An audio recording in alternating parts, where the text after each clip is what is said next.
कह के मार दिल कोई ये भैया कैसे लगवा जतई कमाए लाश घरे आवे छै भैया कैसे लगवा जतई कमाए लाश घरे आवे छै भैया। सुना हो यूपी बिहार के भैया भैये सब पर होइ छै अत्याचार।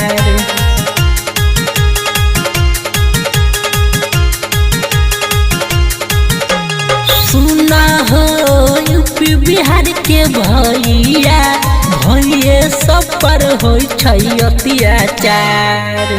कैसे लगवा के सब देशक मकई भैये सब पर होइ छै अत्याचार। कैसे लगवा जतई कमाए लाश घरे आवे छै भैया।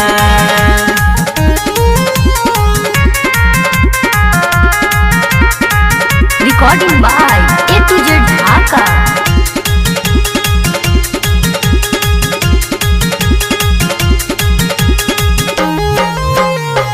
असली कुछ पूछता के अपना भाषा में जैसे हिंदी बोले वैसे मारे फरस मथा में। ये मत बुझिया हुई है हो नशा में नए भैया न पर परी पसा में।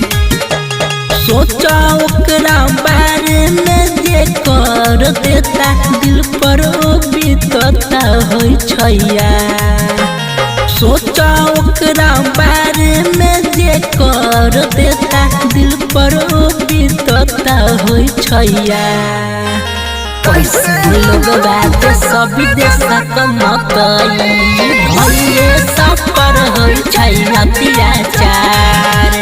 कैसे लगवा जतई कमाए लाश घरे आवे छै भैया।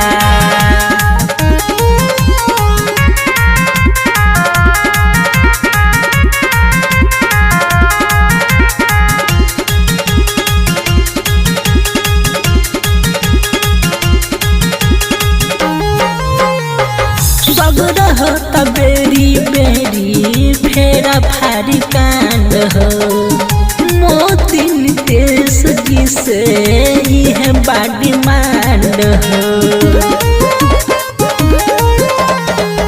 राइटर नीरज संतोष अली करे गुहार हो करू इतना शेयर पूरा जाने संसार हो।